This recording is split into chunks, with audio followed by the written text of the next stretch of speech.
अस्सलामुअलैकुम my YouTube family. आज एक सुबह का आगाज़ हो गया है, मॉर्निंग हो गया है और मैं किचन में आ गई हूँ।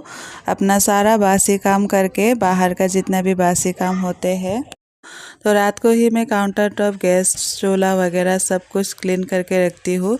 और बेसिंग में जितने भी बर्तन होते हैं मैं रात को ही क्लीन करके रखती हूँ, ताकि सुबह मुझे हड़बड़ी ना हो। सुबह जल्दी से उठ के बच्चों के लिए नाश्ता बनाना पड़ता है और बड़ी बेटी स्कूल जाती है तो उसके लिए टिफ़िन भी बनाना पड़ता है। अभी मैंने आटा गूंद लिया है और मैं रोटी बनाऊंगी।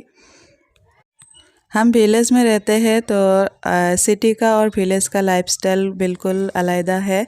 और सिटी में तो उठते ही फ्रेश होने के बाद नाश्ते में लग जाते हैं, खाना वगैरह बनाने में लगते हैं। लेकिन विलेज में कुछ एक्स्ट्रा काम होते हैं, जैसे कि बाहर आंगन को झाड़ू लगाना और भी बहुत सारे काम होते हैं। और जो लोग गाय बैल वगैरह मुर्गी वगैरह पालते हैं, तो कुछ भी जानवर अगर घर में पालते हैं तो उनका पोटी वगैरह साफ़ करना पड़ता है, गोबर वगैरह। और उनका घर होता है बाहर, उसको भी क्लीन करना पड़ता है। यह सब करने के बाद ही वो घर के काम में लगते हैं। तो वैसे तो मैंने अब तक मुर्गी वगैरह नहीं पाला है, मैं सोच भी नहीं रही हूँ, क्योंकि ये सब पालने में बहुत झंझट है। कुछ प्लांट मैंने लगाए हैं तो इनकी केयर करने में ही मुझे बहुत मुश्किल आती है। 3 बच्चे हैं और 2 बेटे तो बहुत छोटे हैं, आप लोग ब्लॉग में देखते ही रहते हो। इसीलिए मैं अभी मुर्गी वगैरह पालने की नहीं सोच रही हूँ। और वैसे भी मुझे ये सब पालना नहीं आता है, क्योंकि मेरा जन्म भी सिटी एरिया में ही हुआ है और वहीं पे मैं पली बड़ी हूँ, वहीं पे पढ़ी हूँ। और शादी होने के बाद भी मैं 10 साल तक सिटी में ही रही। अभी पिछले 5-6 साल से ही मैं विलेज में आई हूँ, ससुराल में। तो इसीलिए मुझे इन सब की आदत नहीं है। फिर भी मैं कोशिश करती हूँ विलेज में लोग जैसे रहते हैं वैसे रहने की। और सब लोग मुझसे कहते भी है कि तुम्हें देखने से पता नहीं चलता है कि तुम टाउन या सिटी से हो, यही की लगती हो, तुम जहाँ जाती हो वहाँ पे ढल जाती हो। तो मैं यही कोशिश करती हूँ, मैं जिस जगह में जाऊँ, जहाँ भी रहूँ, तो उन लोगों के साथ मैं घुल मिल जाऊँ। इसी तरह से ही रहने में मुझे अच्छा लगता है। और मेरे कपड़े पहनने का ढंग भी वैसा ही है। जब मैं सिटी में थी तो सलवार कमीज़ ही पहनती थी, कभी भी मैंने नाइटी नहीं पहना। तो यहाँ आने के बाद देखा कि सब लोग नाइटी पहनते हैं, तो मुझे भी मन हुआ नाइटी पहनने का। तो ये सब पहन के कंफर्टेबल फील होता है, अच्छा लगता है गर्मी में भी। इसीलिए मैंने नाइटी पहनना शुरू किया था। और अभी ऐसी आदत लग गई है नाइटी की कि मुझे सलवार कमीज़ में कंफर्टेबल नहीं लगता है, इसलिए मैं नहीं पहनती हूँ। कभी कभार अभी कहीं जाना होगा तो मैं पहन लेती हूँ। यहाँ पे मेरे ससुराल वालों का जो लैंग्वेज है, भाषा, और मेरे मायके में जो भाषा बोला जाता है वो डिफरेंट है। हमारे लैंग्वेज के साथ इनका लैंग्वेज कुछ भी मैच नहीं करता है। इसलिए मुझे पहले बहुत प्रॉब्लम हुई थी जब मैं नई शादी करके आई थी। मुझे कुछ भी बात समझ नहीं आता था, कुछ भी चीज़ लाने के लिए बोलते थे तो मैं ला नहीं पाती थी, क्योंकि मुझे समझ ही नहीं आता था ये लोग बोल क्या रहे हैं।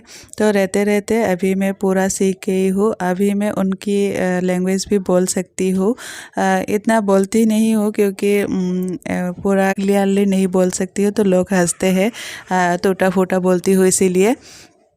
और वैसे मैं सारी ही लैंग्वेज को थोड़ा बहुत बोल लेती हूँ, टूटा फूटा ही, क्योंकि गुवाहाटी सिटी में हम एसामीज़ बोलते थे, बचपन से हम एसामीज़ बोलते हुए बड़े हुए हैं।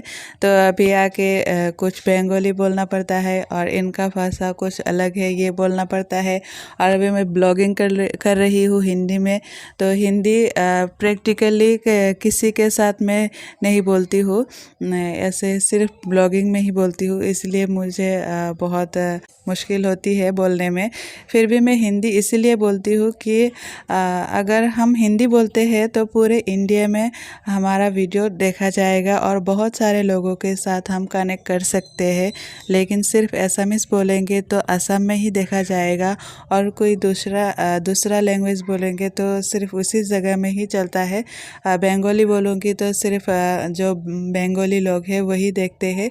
इसलिए मैंने सोचा कि हिंदी बोलने से बहुत सारे लोगों के बीच मेरा वीडियो पहुंच सकता है और थोड़ा बहुत तो सारे लोगों को ही हिंदी समझ आ जाती है, चाहे बोल ना पाए लेकिन समझ में आ जाता है। तो इसीलिए मैंने हिंदी में ही ब्लॉग बनाने का सोचा। तो इस पर भी लोग मुझ पे हंसते हैं कि अपना लैंग्वेज छोड़कर हिंदी में ब्लॉग बना रही है, अच्छे से तो बोलना नहीं आता है फिर भी हिंदी बोल रही है। लेकिन मेरा मानना ये है कि कोई चीज़ लोग बचपन से सीख के नहीं आते हैं या माँ के पेट से सीख के नहीं आते हैं।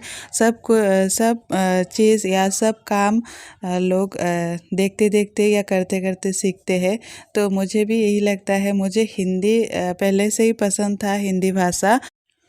और मैं बहुत सारे हिंदी ब्लॉग करने वाले यूट्यूबर की वीडियो देखती हूँ और मोबाइल में देखते देखते भी हम बहुत सारे भाषा सीख सकते हैं। और ऐसे अगर बोलती जाऊँगी और ब्लॉगिंग में ऐसे वॉइस ओवर करती रहूँगी हिंदी में, तो मुझे ऐसा लगता है कि कुछ दिन बाद या साल ही पकड़ लीजिए, कुछ साल बाद मैं अच्छे से हिंदी बोलना सीख जाऊँगी।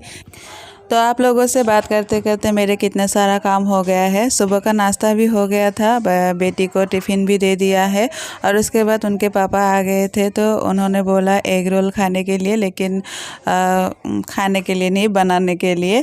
तो मैंने पहले से ही रोटी बना के रखा हुआ था, तो फिर मैंने आमलेट बनाया और उसके ऊपर रोटी को रखे ऐसे रोल की तरह बना लिया है।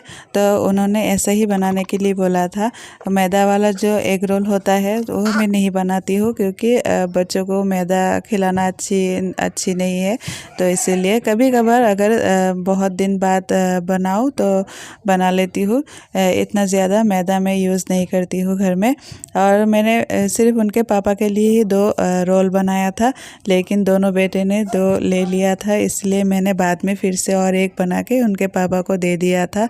और उसके बाद मैं थोड़ा सा नान खटाई नमक पारे और जो मसाला नमक पारे होता है वो लाए थे, तो उनको भी अपने डिब्बे पे रख दिया है अपने अपने जगह पे। और इसके बाद मैंने खाना चढ़ा दिया था दोपहर का लंच। आज लंच सिंपल ही बनाऊंगी, सिर्फ दाल चावल और बैंगन का चोखा। इसीलिए मैंने चावल को चढ़ा दिया था और उसके बाद बैंगन तोड़ने आ गई थी बाहर।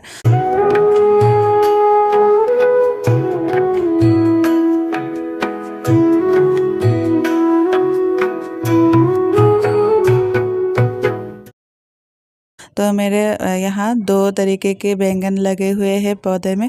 तो एक वाइट बैंगन और एक जो रेगुलर ब्लैक वाला होता है वो।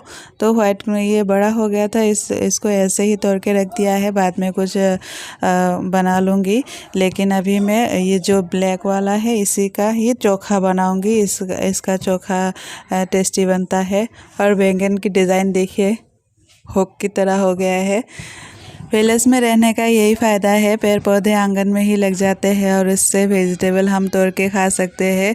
तो मुझे पौधों से वेजिटेबल तोड़ना बहुत पसंद है। पहले हम अगर नानी के या दादी के घर जाती थी मैं, तो मेरी बड़ी मम्मी लोग ऐसा वेजिटेबल्स के पौधे लगाते थे, तो मैं जाके ये सब तोड़ के लाके उनको देती थी। तो अभी मैं अपने खुद के पेड़ से पौधे से मैं ये सब बैंगन तोड़ी हूँ।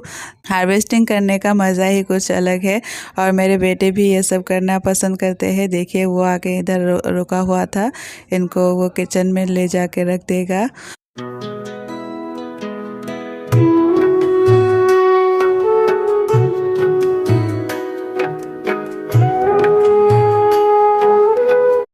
शाम हो गई थी। सारा दिन का काम करने के बाद शाम को मैं जेठानी के घर चली गई थी, पास में ही रहती है।